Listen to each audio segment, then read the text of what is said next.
जिस राजवाड़े का निर्माण कार्य होलकर महाराज मल्लाराव जी ने प्रारंभ किया था, जिसका पूरा करने का काम अहिल्या माता जी ने किया था, उसी राजवाड़े में हम कैबिनेट का उनके सम्मान में आयोजन करने जा रहे हैं मध्य प्रदेश सरकार की ओर से। देवी अहिल्याबाई होलकर ने इंदौर के राजवाड़ा में सुशासन की नींव रखी। उनके बाद होलकर वंशों में इंदौर सहित होलकर राज्य के विकास के बड़े निर्णय राजवाड़ा के दरबार में हाल ही में हुए बैठक में लिए।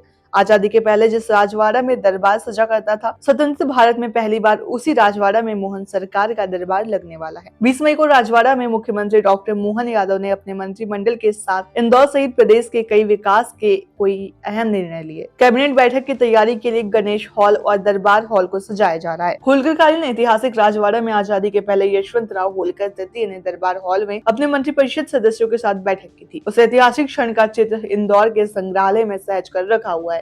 राजवाड़ा के गणेश हॉल में जहां होलकर राजा संगीत कार्यक्रम रंग पंचमी के गैर ताजिए का जुलूस खास मौके पर बैठक करते थे, अब उस स्थान पर मुख्यमंत्री डॉक्टर मोहन यादव के नेतृत्व में कैबिनेट की बैठक होगी। वहीं राजवाड़ा के परिसर में प्रथम मंजिल पर दरबार हॉल में जहां होलकर महाराज मंत्रियों के साथ अपनी रियासत के अहम मुद्दों पर चर्चा करते थे, वही स्थान पर मुख्यमंत्री व कैबिनेट मंत्रियों का भोज होगा। अहिल्या महारानी का 300वां जयंती वर्ष चल रहा है। ऐसे में अहिल्या माता के लिए बीते पूरे वर्ष हमने अलग अलग प्रकार से कार्यक्रम किए थे। 20 तारीख को इंदौर में राजवाड़ा के अंदर जिस राजवाड़े का निर्माण कार्य होलकर महाराज मल्लाराव जी ने प्रारंभ किया था, जिसका पूरा करने का काम अहिल्या माता जी ने किया था, उसी राजवाड़े में हम कैबिनेट का उनके सम्मान में आयोजन करने जा रहे हैं मध्य प्रदेश सरकार की ओर से। पहली बार इंदौर के अंदर राजवाड़े में कैबिनेट होगी। उस कैबिनेट में राज्य के हितैषी निर्णय तो लिए ही जाएंगे। मैं मान के चलता हूँ कि वो सच्चे अर्थ में हमारी अहिल्या महारानी की स्मृति का दिवस रहेगा, जब तिथि के हिसाब से उनका जन्म जयंती वर्ष है, साथ ही साथ उनका विवाह वर्ष भी 20 मई को है, और एक और बात, मल्लाराव होलकर जी की भी पुण्यतिथि उसी दिन है। ऐसे में ये 3 योग बने हैं जिनके आधार पर हम उनको स्मरण करना चाहेंगे।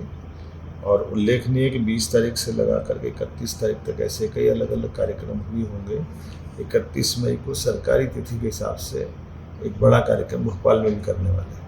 लेकिन अभी तो मैं राजवाड़े इंदौर के अंदर कल मैं स्वयं पहुंच रहा हूं, जब रात में अहिल्याबाई के पूरे जीवन को लेकर के, माँ साहब को लेकर के, उनकी जीवन के विविध पक्षों में एक नाटक में पिरो करके उनकी लघु नाटिका में सारी बात आएगी। नागपुर महाराष्ट्र के कलाकारों के द्वारा बहुत अद्भुत आयोजन होगा। मैं उम्मीद करता हूं कि ऐसी प्रयोगों से हम अपने महापुरुषों को भी याद करते हैं।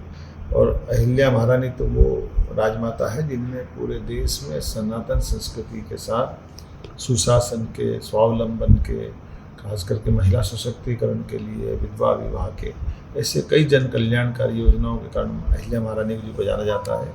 आइए हम सब पुण्य श्लोका अहिल्या महारानी को अपने जीवन में अंगीकार करें। आज के अवसर पर अहिल्या माता के 20 तारीख को होने वाले कैबिनेट के साथ अन्य कार्यक्रम में आप सब आएंगे, मैं भी आऊँगा, मेरे साथ मंत्री भी आएंगे। आइए हम सब इंदौर में मिलेंगे। बहुत बहुत धन्यवाद। अहिल्या महारानी की जय।